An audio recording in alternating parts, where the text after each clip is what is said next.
Aku pikir rumah tanggaku adalah surga kecil, hingga akhirnya aku tahu suamiku diam-diam menggadaikan hartaku demi kencan dengan pelakor. Hari itu aku bersumpah, jika dia berani menghancurkan hidupku, maka aku akan memastikan kehancurannya lebih kejam dari yang pernah ia bayangkan. Namaku Maya. Aku lahir dan besar di sebuah kota kecil di Jawa Tengah, dibesarkan oleh orang tua yang keras tapi penuh kasih. Dari kecil, aku sudah diajarkan untuk bekerja keras dan tidak bergantung pada orang lain. Ibuku, Bu Sari, sering berkata, perempuan harus bisa berdiri di kakinya sendiri, Mei. Jangan sampai hidupmu hanya jadi bayang-bayang laki-laki.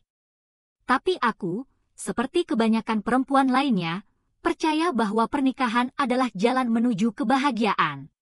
Aku percaya pada cinta, pada kesetiaan, dan pada rumah tangga yang harmonis. Itulah sebabnya, 10 tahun lalu, aku memilih menikah dengan Fauzan. Dia bukan pria kaya, tapi pandai bicara, hangat, dan terlihat bertanggung jawab. Aku jatuh cinta pada senyumnya yang selalu menenangkan, juga pada janji-janji manis yang dia bisikkan saat kami masih pacaran, bahwa ia akan selalu melindungi dan membahagiakanku. Saat itu, aku merasa sudah menemukan lelaki terbaik dalam hidupku. Kini, setelah 10 tahun pernikahan, aku mulai merasa ada sesuatu yang hilang. Fauzan bukan lagi pria yang dulu ku tahu. Dia pulang semakin larut malam, sering membawa alasan lembur, rapat mendadak, atau perjalanan dinas. Awalnya aku percaya saja, sebab aku ingin jadi istri yang pengertian. Tapi lama-kelamaan, alasannya terdengar terlalu sering, terlalu seragam, dan terlalu tidak masuk akal. Aku bekerja sebagai guru honorer di sebuah sekolah swasta. Gajiku memang tidak besar, tapi aku pintar menyisihkan. Aku juga berjualan kue basah di rumah, sekadar menambah penghasilan. Dari hasil jerih payah itu, aku bisa membeli beberapa perhiasan emas, sedikit demi sedikit. Bagi orang lain, mungkin nilainya tak seberapa, tapi bagiku itu adalah simbol kerja keras dan jaminan masa depan. Fauzan tahu semua itu. Ia tahu betapa berharganya setiap gram emas yang kusimpan. Namun, akhir-akhir ini, aku merasa Fauzan menjauh. Pandangannya selalu kosong setiap kali kami makan malam bersama. Kalau kutanya, jawabannya singkat-singkat. Ia lebih sering sibuk dengan ponselnya, entah membalas pesan siapa. Kadang aku ingin merebut ponselnya, membuka semua isi chatnya, tapi aku masih menahan diri. Tidak boleh langsung menuduh. Aku harus percaya pada suamiku, begitu selalu kubisikkan pada hati yang gelisah. Tetapi ada satu kejadian yang membuatku benar-benar tak bisa tidur. Malam itu, Fauzan pulang lewat tengah malam. Wajahnya terlihat letih, tapi ada aroma parfum wanita yang samar tercium dari bajunya. Bukan parfumku, aku yakin sekali. Aku mencoba bertanya dengan nada bercanda, wangi sekali, Mas. Ada yang kasih parfum baru, ya? Dia hanya tertawa hambar, lalu langsung masuk kamar mandi tanpa menjawab. Malam itu aku menangis dalam diam, memeluk bantal yang dingin. Aku mencoba menepis prasangka, berusaha berpikir positif. Tapi semakin keras aku menolak pikiran buruk, semakin kuat pula rasa curiga menghantui. Aku bahkan mulai bermimpi buruk, melihat Fauzan menggandeng wanita lain, sementara aku berdiri sendirian di tengah jalan, tak seorang pun peduli. Kadang, aku merasa bodoh. Aku sudah mengorbankan banyak hal demi pernikahan ini. Aku menunda keinginan melanjutkan kuliah, demi mengurus rumah. Aku menolak tawaran kerja di kota besar, demi mendampingi Fauzan. Aku rela berhemat, menabung dengan sabar, sementara dia bebas mengatur uangku. Semua kulakukan karena aku percaya, keluarga harus diutamakan. Tapi apa balasannya? Senyum Fauzan tak lagi sama. Sapanya dingin. Sentuhannya pun terasa asing. Retakan kecil dalam rumah tangga kami semakin jelas terlihat, meski aku berusaha menutupinya dengan doa dan kesabaran. Aku mulai bertanya pada diriku sendiri, apakah aku sudah salah memilih jalan hidup?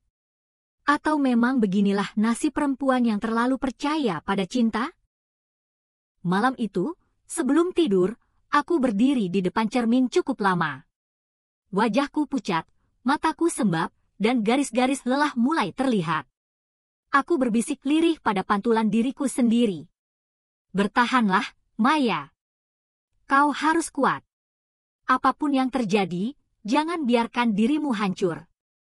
Aku belum tahu, doa kecil itu akan menjadi awal dari badai besar yang siap mengguncang hidupku. Retakan kecil itu akan berubah menjadi jurang dalam, dan dari situlah aku belajar arti sebenarnya dari pengkhianatan. Beberapa hari setelah kejadian parfum itu, aku mulai lebih memperhatikan kebiasaan Fauzan. Aku tidak lagi sekadar menunggu di rumah, melainkan mencoba membaca tanda-tanda kecil yang biasanya terabaikan. Setiap kali ia pulang, aku mencatat jamnya. Setiap kali ia menerima telepon, aku mengingat nada suaranya, apakah datar, tegang, atau justru lembut. Dan semakin lama aku mengamati, semakin besar kegelisahan yang menyesakkan dada. Suatu sore, aku sedang membersihkan mobil Fauzan. Biasanya ia selalu melarangku ikut campur soal mobil, katanya urusan laki-laki. Tapi hari itu aku sengaja menyibukkan diri dengan menyapu jok dan dashboard. Di sela-sela lipatan kursi belakang, tanganku menyentuh sesuatu, selembar kertas kusut. Saat kubuka, ternyata itu struk pembayaran hotel di pusat kota, dengan tanggal 2 hari lalu. Tanganku bergetar. Di struk itu tertulis jelas, Deluxe Room, 2 pax. 2 orang. Jantungku berdetak keras, seakan-akan seluruh tubuhku berteriak ingin menyangkal kenyataan itu. Aku menatap struk itu lama sekali, berharap mataku salah membaca. Tapi tidak. Itu nyata. Aku duduk di kursi mobil, napasku terengah. Rasanya dunia seolah runtuh. Aku ingin langsung menanyai Fauzan, tapi aku tahu jawabannya pasti penuh alasan. Aku harus lebih hati-hati. Aku tidak boleh gegabah. Kalau aku ingin kebenaran, aku harus punya bukti lebih kuat. Hari berikutnya, aku memberanikan diri mengikuti Fauzan. Aku izin pada sekolah, berpura-pura sakit.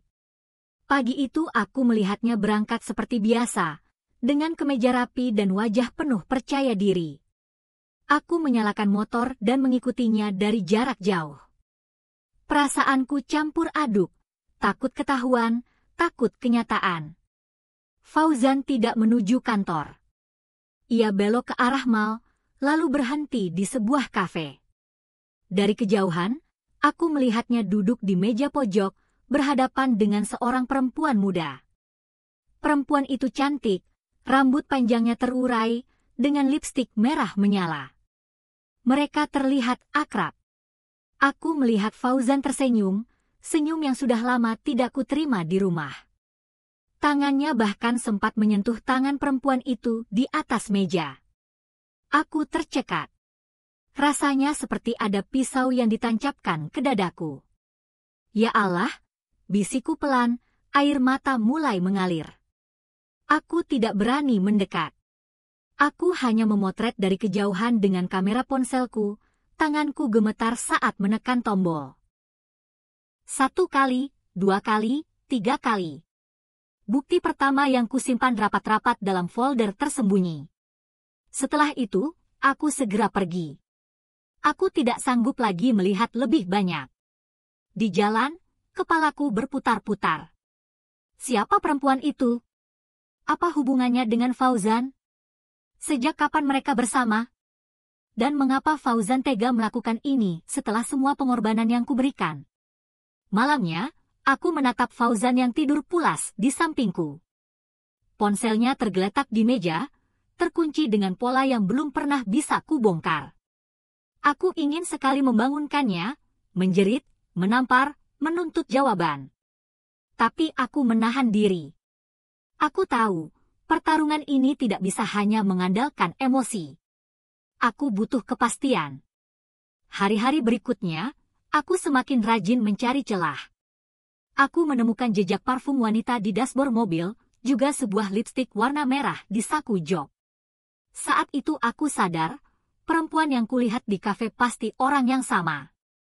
Nama perempuan itu kemudian kudengar dari bisik-bisik tetangga, Rani.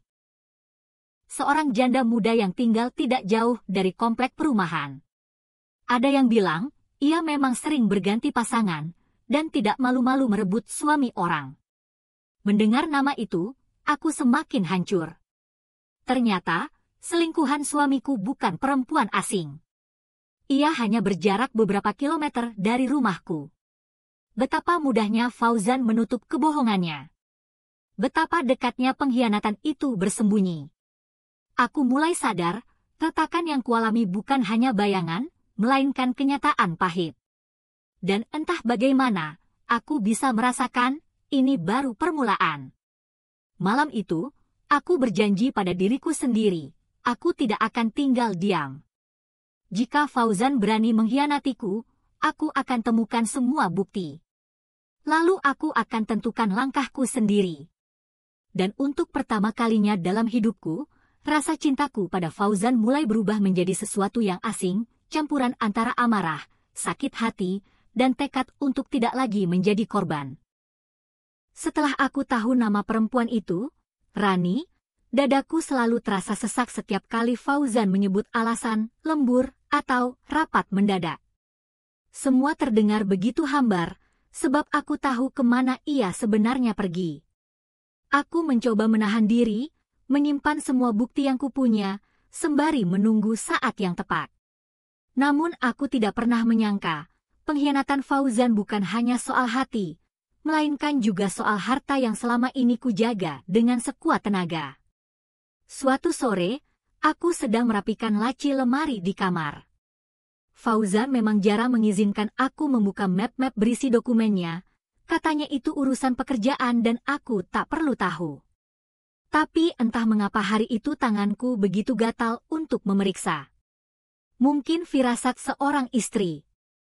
Saat membuka salah satu map coklat, aku menemukan selembar kertas dengan logo Pegadaian. Aku terdiam. Surat itu berisi rincian barang jaminan, beberapa perhiasan emas dan satu sertifikat rumah. Hatiku langsung berdegup kencang. Aku membaca nama yang tertera di sana, bukan hanya nama Fauzan, tetapi juga beberapa barang atas namaku. Perhiasan emas yang kucicil bertahun-tahun dari hasil berjualan kue, cincin kawin kami, bahkan kalung peninggalan ibuku. Semua sudah berpindah tangan. Tanganku gemetar. Dunia seakan berhenti berputar. Aku duduk di lantai dengan surat itu masih tergenggam erat. Astagfirullah, Fauzan, bisikku dengan suara tercekat. Air mataku jatuh tanpa bisa kutahan. Selama ini aku bekerja keras, menabung, menahan diri untuk tidak boros, agar keluargaku punya masa depan yang aman. Tapi ternyata, suamiku sendiri yang menghancurkannya. Malamnya, saat Fauzan pulang, aku mencoba mengalihkan rasa sakit dengan menyajikan makan malam seperti biasa. Ia duduk di meja, mengambil sendok, dan menyantap tanpa bicara. Dalam hatiku, ingin sekali aku melempar surat itu ke wajahnya. Tapi aku menahan diri. Aku ingin tahu lebih dalam. Aku ingin tahu seberapa jauh ia tega mengkhianatiku. Beberapa hari kemudian, aku sengaja mendatangi kantor Pegadaian yang tertera di surat itu. Aku pura-pura sebagai orang yang ingin menebus barang. Petugasnya, seorang bapak paruh baya, menatapku heran saat kusebutkan nomor transaksi. Setelah mengecek berkas, ia mengangguk. Oh iya, Bu. Betul. Suami ibu yang menggadaikan ini. Jumlah pinjamannya cukup besar. Aku menelan ludah, menahan rasa perih yang makin menusuk. Boleh saya tahu, uang pinjaman itu digunakan untuk apa, Pak? Tanyaku, setengah bergetar. Bapak itu menggeleng. Kami tidak tahu, Bu. itu urusan pribadi nasabah. Yang jelas, kalau tidak ditebus sesuai tenggat, barang-barang ini akan dilelang. Aku hampir pingsan mendengarnya. Bukan hanya emas, tapi sertifikat rumah, satu-satunya aset berharga yang kami punya, juga terancam hilang. Bagaimana mungkin Fauzan tega? Bagaimana mungkin ia bisa menggadaikan masa depan keluarganya demi sesuatu yang bahkan ia sembunyikan dariku? Dalam perjalanan pulang, aku seperti mayat hidup. Pandanganku kosong. Angin sore menusuk kulit, tapi aku tak merasa apa-apa.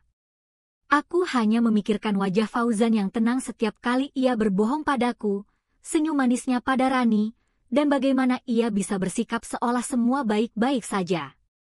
Sesampainya di rumah, aku masuk kamar dan memeluk bantal. Hatiku berteriak, tapi suaraku tak keluar. Dalam diam, aku merasa dikhianati dari segala sisi, cinta, kepercayaan, dan bahkan harta benda.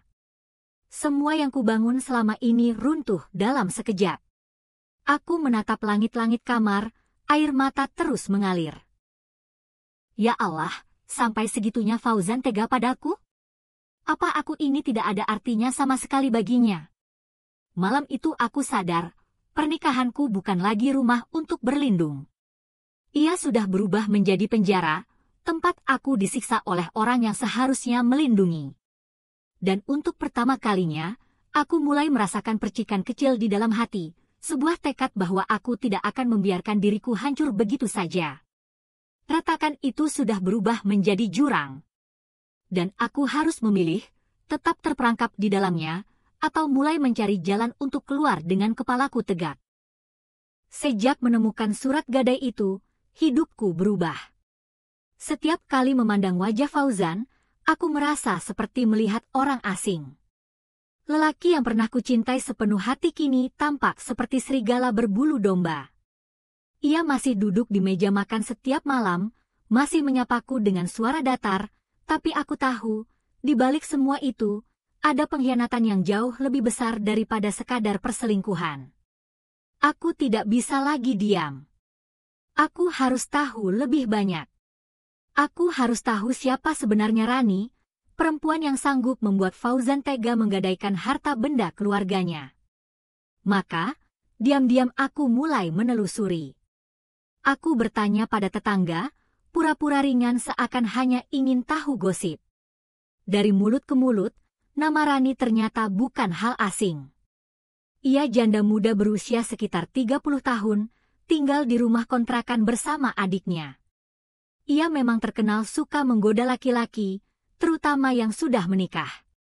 Dia itu pinter dandan, Mbak. Tapi hidupnya nebeng terus sama laki-laki, kata seorang tetangga sambil menggeleng. Informasi itu menusukku, tapi sekaligus membuatku marah.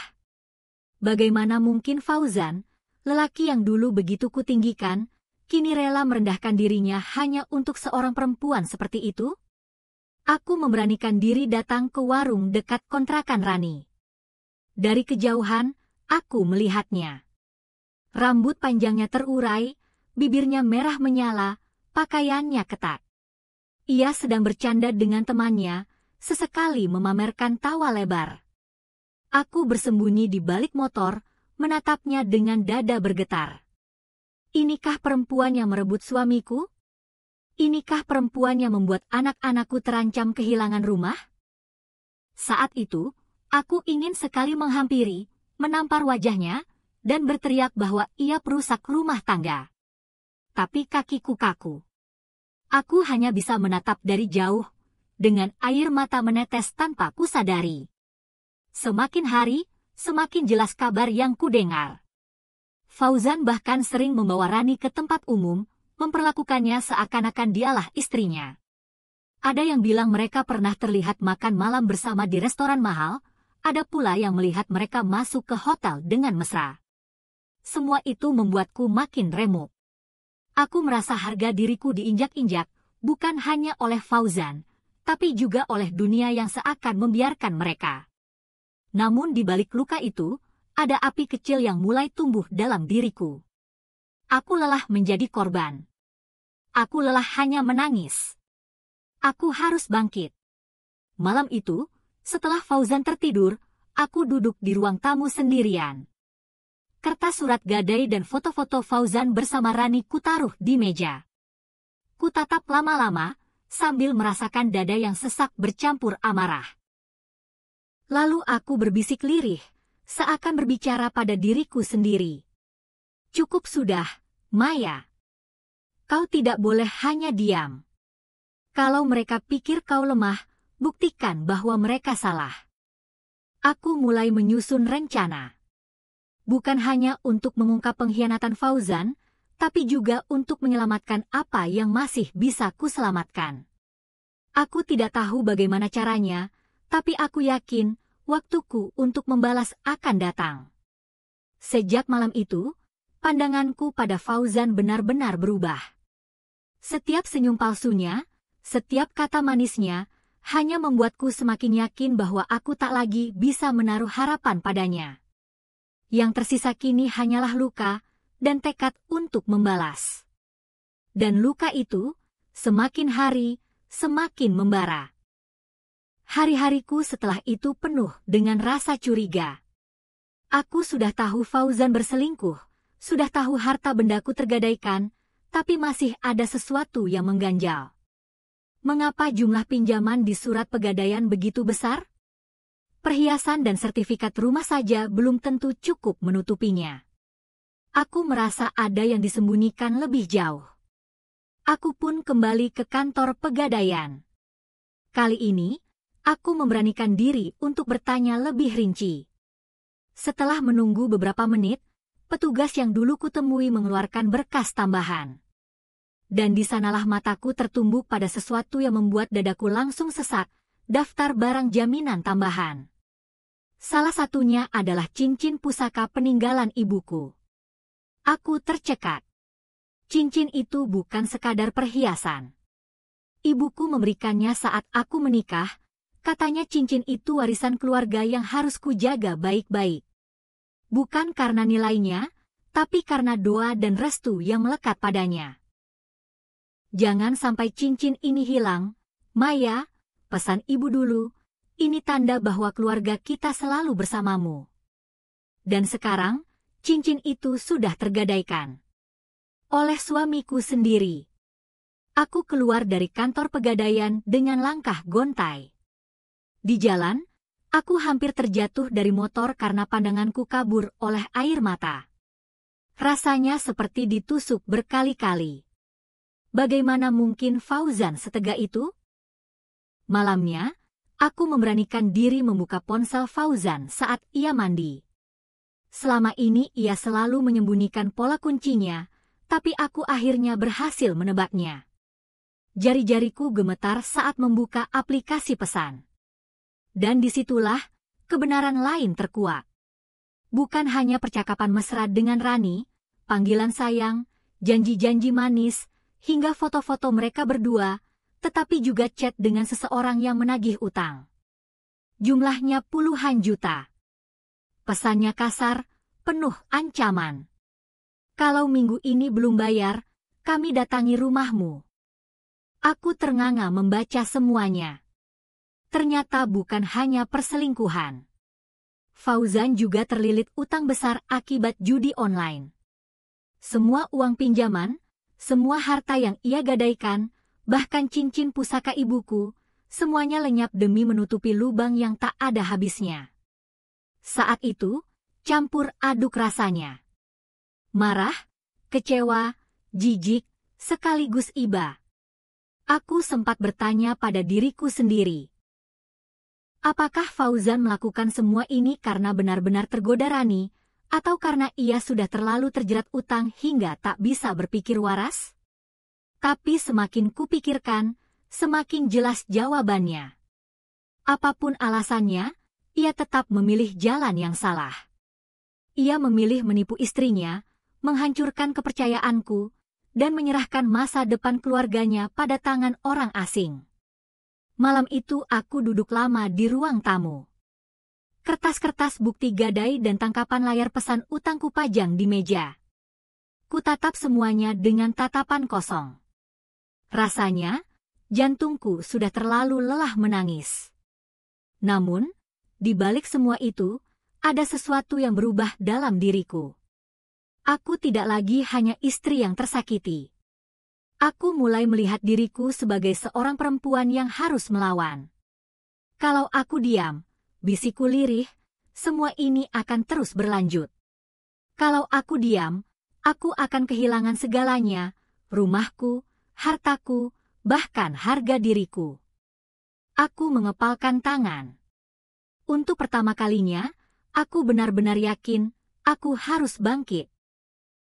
Aku tidak bisa lagi hanya jadi korban dari kelicikan Fauzan dan keserakahan Rani. Dan malam itu, dengan air mata terakhir yang mengering di pipi, aku berjanji pada diriku sendiri, aku akan merebut kembali semua yang menjadi hakku, dan aku akan memastikan Fauzan menanggung akibat dari setiap pengkhianatannya. Sejak malam itu, aku tahu aku tidak bisa lagi sekadar menangis. Air mata tidak akan mengembalikan cincin pusaka ibuku, tidak akan menghapus utang-utang Fauzan, dan tentu tidak akan menyadarkan lelaki yang sudah terlalu larut dalam pengkhianatan. Aku harus bertindak. Langkah pertamaku adalah menyelamatkan apa yang masih bisa kuselamatkan. Dengan hati bergetar, aku menghubungi sahabat lamaku, Dewi. Kami sudah bersahabat sejak SMA, dan dia tahu lika-liku rumah tanggaku meski tak pernah sepenuhnya kuceritakan. Malam itu, aku menemuinya di rumahnya. Dewi menatapku dengan mata berkaca-kaca setelah mendengar ceritaku. Astaga, Mei, jadi selama ini kamu simpan semua sendiri, katanya, menggenggam tanganku. Aku hanya mengangguk, menahan air mata. Aku malu, Dewi. Aku merasa bodoh. Tapi aku tidak mau terus jadi korban. Dewi menarik napas panjang. Kamu tidak bodoh, Mei. Kamu istri setia yang dikhianati. Dan kamu masih bisa bangkit. Aku akan bantu. Dengan dukungannya, aku mulai menyusun rencana. Dewi meminjamkan sejumlah uang agar aku bisa menebus sebagian barang yang digadaikan, terutama cincin pusaka ibuku. Saat kuterima kembali cincin itu di tanganku, aku menitikkan air mata.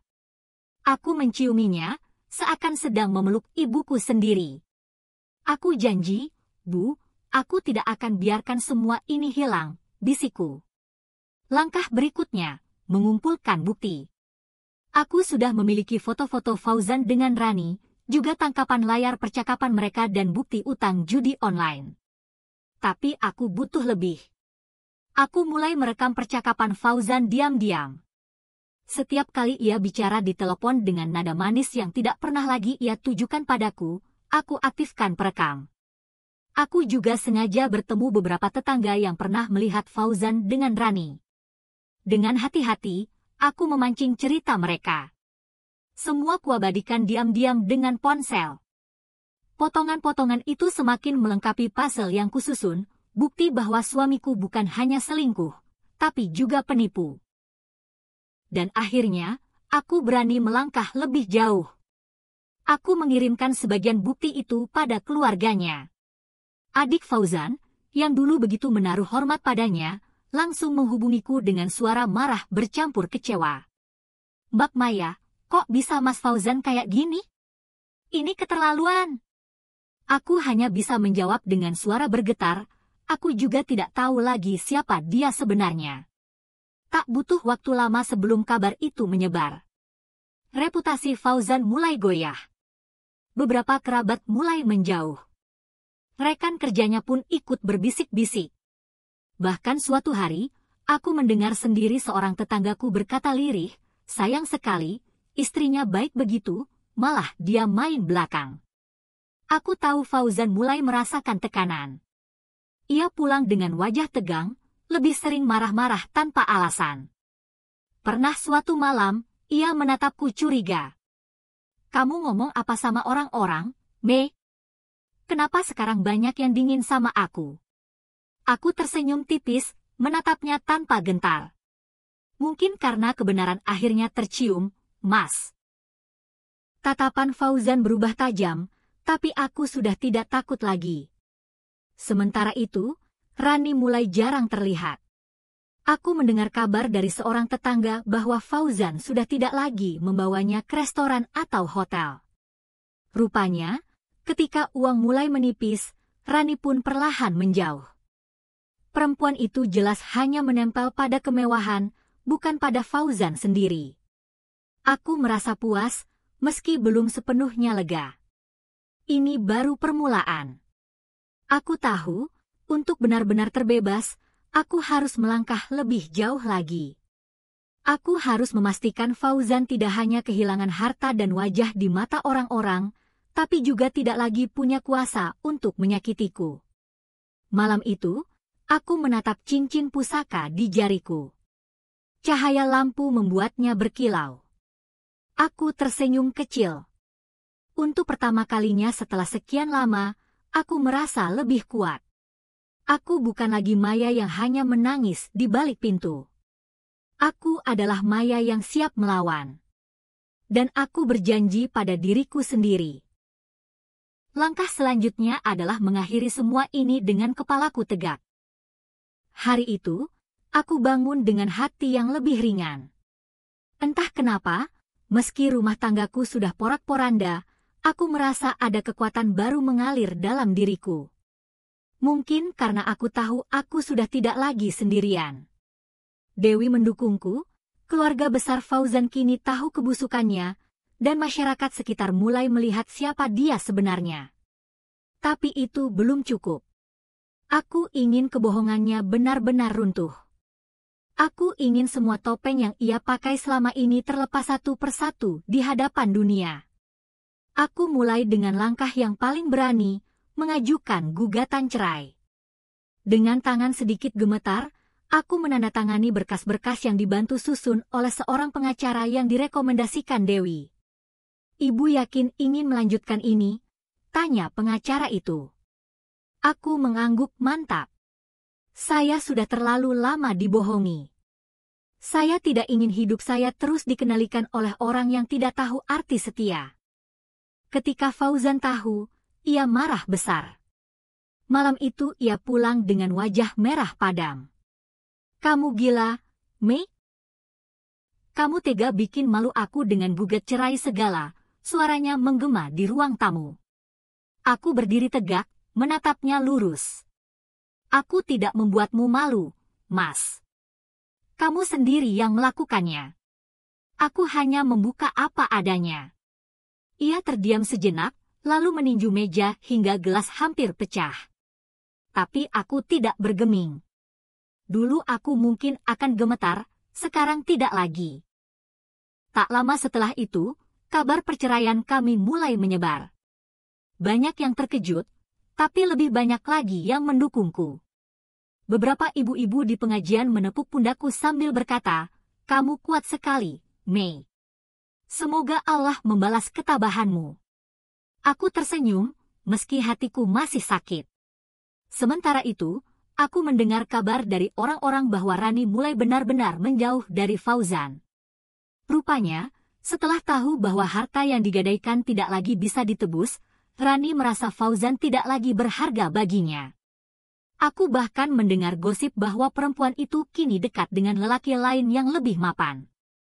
Aku hanya tersenyum sinis saat mendengarnya. Cepat atau lambat, ular pasti menggigit siapapun yang memeliharanya, pikirku. Hari sidang pertama tiba. Aku datang dengan kepala tegak, memakai baju sederhana namun rapi, membawa semua bukti yang sudah kukumpulkan. Fauzan juga hadir, tapi kali ini wajahnya tidak lagi sombong seperti dulu. Pandangannya kosong, rambutnya berantakan, seolah seluruh dunia mulai meninggalkannya. Di ruang sidang, aku duduk di kursi saksi dan menceritakan semuanya dengan suara jelas. Bagaimana ia menggadaikan hartaku, bagaimana ia berselingkuh dengan Rani, bagaimana ia meninggalkan aku di rumah sementara ia berpesta di luar. Semua bukti kutunjukkan, termasuk foto-foto, tangkapan layar, hingga kwitansi gadai. Fauzan mencoba menyangkal, tapi hakim menatapnya tajam. "Saudara, bukti sudah sangat jelas. Jangan menambah masalah dengan berbohong di persidangan. Aku menunduk sejenak, merasakan air mataku hampir jatuh. Bukan karena masih mencintainya, tapi karena aku sadar, aku sudah benar-benar selesai dengan lelaki ini. Setelah sidang usai, aku keluar dengan langkah ringan. Banyak orang menatapku dengan kagum, dan beberapa bahkan berbisik, "Kasihan ya, Mei, tapi dia hebat bisa sekuat itu." Aku hanya menatap langit biru di atas pengadilan. Ada rasa lega yang belum pernah kurasakan sebelumnya. Di rumah, aku menatap cermin. Untuk pertama kalinya dalam bertahun-tahun, aku melihat diriku sendiri bukan lagi sebagai istri Fauzan, tapi sebagai Maya, seorang perempuan yang punya harga diri, yang bisa berdiri sendiri tanpa harus bergantung pada pengkhianat. Namun jauh di lubuk hati, aku tahu ini belum akhir. Masih ada satu hal yang harus kualami, melihat Fauzan benar-benar jatuh. Aku ingin ia merasakan sakit yang setara dengan luka yang ia tinggalkan padaku. Dan aku tahu, waktu itu akan segera tiba. Aku tersenyum tipis pada bayangan diriku di cermin. Tunggu saja, Zan. Balasanmu baru dimulai. Hari itu, udara terasa berbeda. Aku berdiri di beranda rumah, menatap matahari pagi yang hangat. Suasana hatiku pun entah kenapa begitu lega, meski jalan panjang yang kulalui penuh luka. Sidang cerai sudah hampir selesai, dan aku tahu akhir dari semua ini akan berpihak padaku. Kabar tentang Fauzan kini semakin luas terdengar. Lelaki yang dulu dielu-elukan sebagai sosok pekerja keras dan suami idaman, kini jatuh ke titik paling rendah. Bisnis kecil yang ia kelola bangkrut karena modal habis untuk menuruti gaya hidup Rani. Rumah tangga kami hancur, keluarganya pun mulai menarik diri darinya. Bahkan ibunya sendiri pernah meneleponku dengan suara lirih. "Mei, maafkan anak ibu. Ibu tak menyangka dia bisa sebodoh itu." Aku hanya bisa terdiam, karena aku tahu penyesalan itu sudah terlambat. Yang lebih ironis, Rani benar-benar meninggalkan Fauzan. Aku mendapat kabar dari Dewi, sahabatku, bahwa perempuan itu kini dekat dengan seorang pengusaha kaya. Semua yang dikorbankan Fauzan. Hartaku, kepercayaanku, bahkan nama baik keluarganya, berakhir sia-sia. Rani membuangnya begitu saja, seperti sampah. Suatu sore, aku bertemu Fauzan di depan pengadilan setelah salah satu sidang. Wajahnya pucat, kurus, rambutnya kusut, dan tatapannya kosong. Jauh berbeda dengan pria gagah dan percaya diri yang dulu ku kenal. "Mei," suaranya lirih, hampir memohon. "Aku salah. Aku terlalu bodoh. Tolong, beri aku kesempatan sekali lagi. Aku tidak bisa hidup tanpamu." Aku menatapnya lama, mencoba mencari sisa-sisa rasa yang mungkin masih ada. Tapi yang kutemukan hanyalah kehampaan. Luka yang ia buat terlalu dalam, dan kini yang tersisa hanyalah bekas yang tak bisa dihapus. "Aku sudah memberimu kesempatan, Zan," jawabku pelan tapi tegas. "Berkali-kali. Tapi kamu memilih mengkhianati aku, memilih mempermalukanku, memilih perempuan itu dibanding rumah tanggamu sendiri. Jangan minta aku kembali setelah semua hancur. Aku sudah selesai denganmu." Air mata tampak menetes di wajahnya, tapi aku tidak lagi terguncang. Dulu, aku mungkin akan luluh. Sekarang tidak. Aku sudah belajar bahwa cintaku padanya tidak lebih penting dari cintaku pada diriku sendiri. Beberapa minggu kemudian, sidang terakhir digelar. Hakim mengetukkan palu dengan suara tegas, memutuskan perceraian kami sah. Aku resmi bebas. Rasanya seperti beban bertonton terangkat dari pundakku. Aku keluar dari ruang sidang dengan langkah ringan, sementara Fauzan tertunduk di kursinya, menutup wajah dengan kedua tangan. Hidupku setelah itu memang tidak langsung sempurna. Aku harus bekerja keras, menata ulang ekonomi, dan belajar berdiri di atas kaki sendiri. Tapi aku tidak pernah merasa sendirian. Dewi selalu ada mendukungku, keluargaku kembali merangkulku, dan bahkan tetangga yang dulu hanya menatap simpati kini menghormatiku sebagai perempuan yang berani melawan ketidakadilan. Yang paling membahagiakan, aku menemukan kembali diriku sendiri. Aku mulai kembali mengajar anak-anak mengaji, membuka usaha kecil dari rumah, dan pelan-pelan menemukan kebahagiaan dalam hal-hal sederhana. Aku tidak lagi merasa menjadi korban, tapi seorang pemenang. Sementara itu, kabar tentang Fauzan semakin mengenaskan. Ia dipecat dari pekerjaannya karena masalah disiplin, ditolak keluarganya karena utangnya menumpuk, dan akhirnya harus tinggal di rumah kontrakan kecil sendirian. Tidak ada lagi kemewahan, tidak ada lagi sorakan, tidak ada lagi Rani. Semua hilang. Kadang, aku masih mendengar kabar darinya lewat orang lain. Bahwa ia sering terlihat duduk di warung kopi dengan wajah muram, atau mencoba menghubungiku tapi tidak pernah kujawab. Aku tidak membencinya lagi, tapi aku juga tidak akan pernah membiarkannya masuk ke dalam hidupku. Balas dendamku sudah cukup, melihatnya hancur oleh pilihannya sendiri, tanpa aku harus mengotori tanganku. Malam itu, aku berdiri di depan cermin kamar. Aku tersenyum pada bayangan diriku. Maya, bisikku pada diri sendiri, kamu berhasil. Kamu bukan lagi istri yang ditindas. Kamu adalah perempuan yang kuat, yang tahu cara bangkit, dan yang tidak lagi takut ditinggalkan. Aku menutup mata, menghembuskan napas panjang. Perjalanan panjang penuh air mata akhirnya menuntunku ke sini, sebuah kebebasan, sebuah kemenangan, dan kehidupan baru yang siap kusongsong dengan kepala tegak. Dan untuk Fauzan, lelaki yang dulu kucintai tapi kini hanya tinggal nama di masa lalu, biarlah ia belajar dari kehancurannya sendiri.